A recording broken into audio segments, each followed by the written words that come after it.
Assalamualaikum sampurasun wilujeng wengi wargi sadayana menawi kaanggo sim kuring bade medar carios nyambung di ieu rohangan. Hapunten boh bilih dina ieu carios aya nu kasabit nami keur alit asma dewasa tur kajantenan reka carios nami tempat nusami eta mah mung sakadar kalarasan wae sakali deui. Hapunten anu kasuhun nyanggakeun.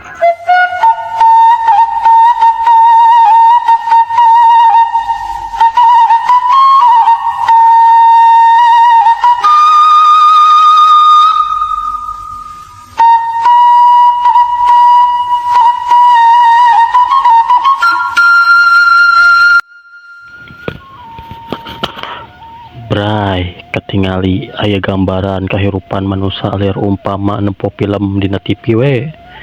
Adegan-adegan anu bisa katingali jelas atra pertela ku Mang Kasam. Ngageter hatina mangsa nyaksian eta kajadian anu lumangsung ngalewatan kaca.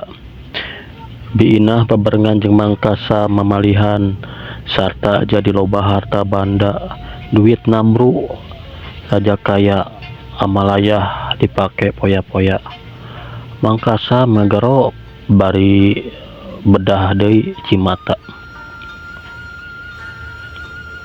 Inah, ieu akang inah, kuring kudu kumbalik, kuring kudu balik, kuring kudu balik, anak pamajikan kudu salamat. Mang Kasam nekat cengkat tina dakuna sarta ngabalikeun awakna ka tukang anu maksudna mah arek lumpat kabur ngaloskeun diri di eta pantepantan. Ngan orokaya Mang Kasam karek oge cengkat awakna ngadadak kejed jeung berat hese digerakkeun sebab kunyi belorong keburu disihir manten awakna diborogod ku tali tambang gaib. Kaleong gedebru Mang Kasam labuh ngarengkol teu walakaya ukur bisa ngaguk-guk ceurik lantaran langsa jeung kaduhung bat kabita ku hal anu cantang tu anu geuning akhirna mah adon nyangsara diri keluarga hancur. Nyi Blorong terus mere isarah kadua prajurit sina ngahudangkeun Mang Kasam anu keur ngegoler terus tirejengan kuduaan teu meunang dilepaskeun. Siksa tenteungel tapi ulah dicakar oge ulah dipaehan. Nyi Blorong marentah siluman ajag nyiksa Mang Kasam hareupeuna tapi ulah nepi ka dipaehan. Siluman ajag puguh kitu kahayangna ngan jekok-cekuk awakna Mang Kasam tonjok jeung ditampilingan harita teh. Atuh kuak Mang Kasam teh ngaguak bari gerang-gerung nahan nyeri awakna jadi korban siksaan siluman ajag anu memang garang tindakanana. Banget Mang Kasam gareundek jeung bareuh kertihan ngalih tina juru biwir.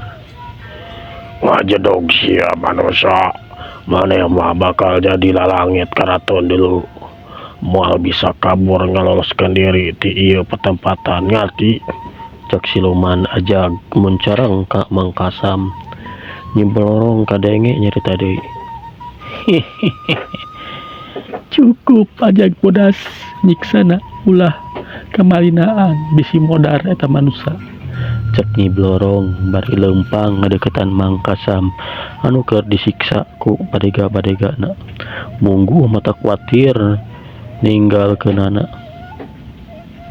Siluman ajag bodas kancang ngeureunkeun tindakanana ngabalikeun awakna Mang Kasam sina nyang hareup ka Ratu Blorong anu ngajanteng bari mancrong.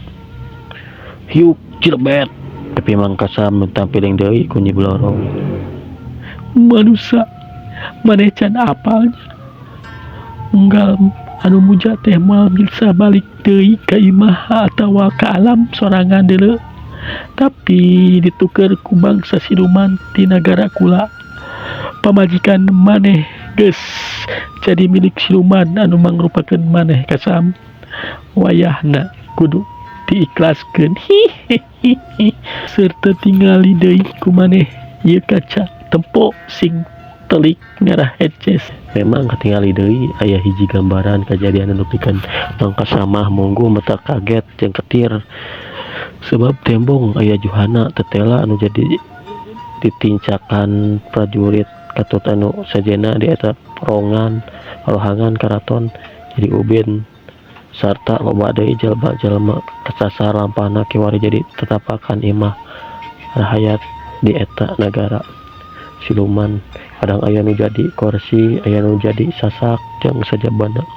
Kumang Kasam bisa kadenge pating koceak jalma-jalma anu minta tulung hayang leupas tina eta siksaan. Tah kumaha maneh percaya kana naon anu katingali bieu tina ieu kaca. Mata kudu nyaho oge sabab eueuh anu senang deuleu gara-gara muja mah kabeh oge. Hihihi. Biadab iblis maneh. Hei manusia, kula arek nanya ke Andika, anak maneh anu kahiji di usia naon awakna? Kudu nama anak anu kahiji jadi tumbal munggaran bulan hareup. Lain anak anu kadua, kunaon anak maneh anu ditumbalkeun. Sebab eta kabeh minangka syarat atawa gaganti tina raja kaya anu geus kahakan ku si Inah katut anak maneh ngarti. Pamajikan aing anak aing ulah dijadikan korban iblis. Cukup kuring we unggul anu tanggung jawab terima akibat paehan kuring sarta bebaskan anak pamajikan kuring. Siluman ajag milu keheul pok ngomong bari muncerang ka Mang Kasam. Maneh tong loba protes manusia jeung wani ngatur kana ketentuan Kanjeng Ratu sia. Wani rasakeun ieu ya cekok. Aduh, Mang Kasam bibirna nyenger lantaran hulu angeunna ditonjok ku peureup siluman ajag anu milu keheul lantaran Mang Kasam tetela lebar wawanen wani nembal kana setiap cerita Nyi Blorong penguntaya kasihan jika teh. Sekali deui maneh moal dipaehan manusia tapi bakal dijadikan langit karaton sarta anak maneh anu kadua bakal dijadikan pamolesna.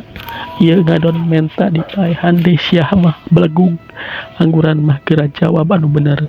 Deui sia naon anak anu kahiji geuning bete bisa tembus ku kekuatan batin kula sia kudu nama anak kahiji maneh anu jadi tumbal teh deuleu. Kuring teu ngarti naon maksud caritaan anjeun. Mang Kasam kerung sebab memang teu ngartieun kana caritaan Nyi Blorong. Oh, maneh teu ngartinya. Kenapa nanya kula manusia? Anak maneh anu lalaki diesian kekuatan naon bet ngabijilkeun cahaya tina warugana bari aya daya kekuatan segala rupa nolak kekuatan kula nu arek asup. Jawab. Kuring bener teu nyaho malah tiiraha anak kuring boga kekuatan model kitu karek oge asup sakola.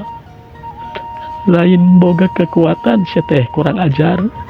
Tapi ka anak maneh aya nu mantuan bisa jadi maneh anu ngasihkeunana atawa memang keluarga maneh aya nu pinter sok sia jawab anu bener manusia. Kekuatan naon dina eta budak? Nyi Blorong keukeuh maksa yang menang keterangan nginaan Asep anu memang keancikan. Di antara prajurit anu keur dariuk dina kursi masing-masing ketingali Ki Gongsol salaku penasehat gancang nangtung mau narik usul ningali Ki Gongsol nangtung Nyi Blorong gancang harita tumaya bari netep mantep. Aya naon bet nangtung Ki Gongsol aya pamanggih? Tanya Nyi Blorong. Ki Gongsol samemeh cumarita tembong ngabagikeun heula paneuteukeuna ka sakura anu aya dina eta rohangan. Laju pok cumarita bari dua leungeun antep luhureun dada nyembah ka Nyi Blorong. Hanya pisan kaula nuhun Kanjeng Ratu manawi katampi pamendakti disim abdi tembal Ki Gongso. Naon pamanggih hade ti Andika teh Gongso kaula penasaran hayang nyaho.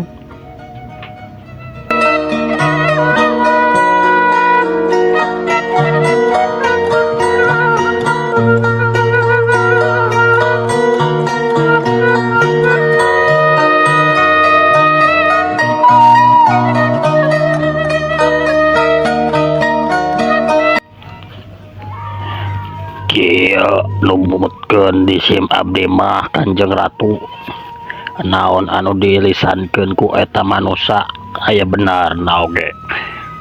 Manehna moal apaleun naon-naon ngeunaan budakna. Nah, Ki Gongso, aya pikiran kitu sagala rupa naon sabab? Margi salira oge langkung uning ngaseun. Wireh teh eta jalma teh kosong bolostrong taya kabisa kitu menawi Kangjeng Ratu. Oh, bisa ke hati ari kitu mah teu salah tah eta pamanggih teh caritaan Andika. Sumuhun hatur nuhun Kanjeng Ratu, pami katampi mah pamendakti diri sim abdi. Ki Gongso manggut sababaraha kali harita teh reueus caritanana dipercaya ku Nyi Blorong. Nya geus ayeuna mah eta jalma mending jadikeun langit keraton ti ayeuna keneh. Teu kudu loba talangke jeung mikir ngeunaan anakna keun bagian kula anu mikir. Kejadian seterusna Mangkasam geus teu bisa barontak nalika awakna dijadikeun tina sabagian langit keraton. Sora kociakna Mangkasam mungguh tarik nakarananan bangunahan nyeri. Kitu balukarna pikeun anu muja mungguh taya jalma anu beunghar tina muja atawa munjung teh kana naon bae oge. Anu puguh mah iwal ti usaha halal arek gede arek leutik oge tangtu karasa nikmatna moal kahalangan ku syarat anu matak cilaka anu anak incu. Sebab pangbibita iblis satawa setan mah jiga anu nya bakal mere kenikmatan, tapi sanggeus prak mah tetela setan nu surakna jelema anu balangsakna. Ngan lain balangsak akibat kekurangan ku harta banda, tapi balangsak kalatan wadal teu meunang henteu minangka gantina ku nyawa jalma.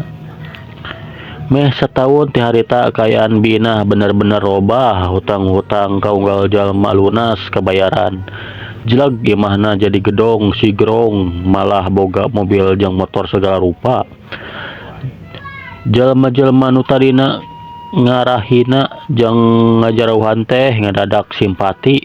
Cek paribasa mah batur ngawawuhan dulur ngadeketan, kitu pisan kahirupan di alam dunia nyata oge. Mun urang kayaan keur susah kudunya tina masalah materi memang aya robahna segala kahayang karimenta atawa meuli.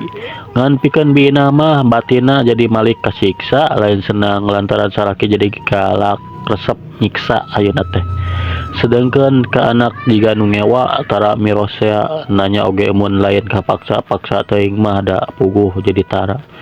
Salat tara, ngaji Quran tara, ngucap kalimah-kalimah ayat suci anu biasa sok dibaca meh unggal waktu ayeuna mah jadi teu meunang dibaca. Sekalian hayang salat bina ngadon terus disiksa mun kapanggih jeung prakna mah komo.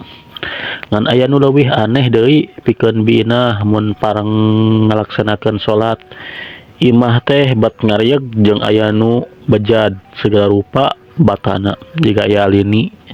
Imah anu kasakitu alus teh bejad matak Mangkasam mindeng ambek. Beungeut nabina gareundek jeung harejo tapak dikepet jeung sajabana. Awak begang sanajan katembong jadi bersih ngan tetep ngebatin. Dina hiji poe Mangkasam negrakeun pamaksudanana ka bina nyaeta hayang mawa ulin nyirika ka hiji tempat. Maksudna mah Arek ulin ka mana kitu akang teh? Nah, teu ngajakan Asep atuh sakalian mengpeng libur sekolahna. cek bina akang mah hayang mawa ulin teh nyiri kawe hungkul inah, tapi ari hayang non ulin mah si Asep pek bawa ulin ku inah. Bisi hayang ke kebun binatang atau ke pameran juk bawa kan ulah teh dibawa ke pantai we hariwang akang mah heug gombakna gelede. Pinah tembong hulang sakedeung tapi gancang pok nyarita deui bisi salekina terus kasinggung. Nyakeun we Asep mah kumaha abdi akang, mun nya hayangan ulin ke ku abdi diajakan ulin nyiri ka arek dibawa ulin ku akang nya juga tuh. Pinah teu loba pikir panjang mangkasam terus di jurungan ulin mawa ulin nyirika pikeun nepungan dulurna anu jauh cenah.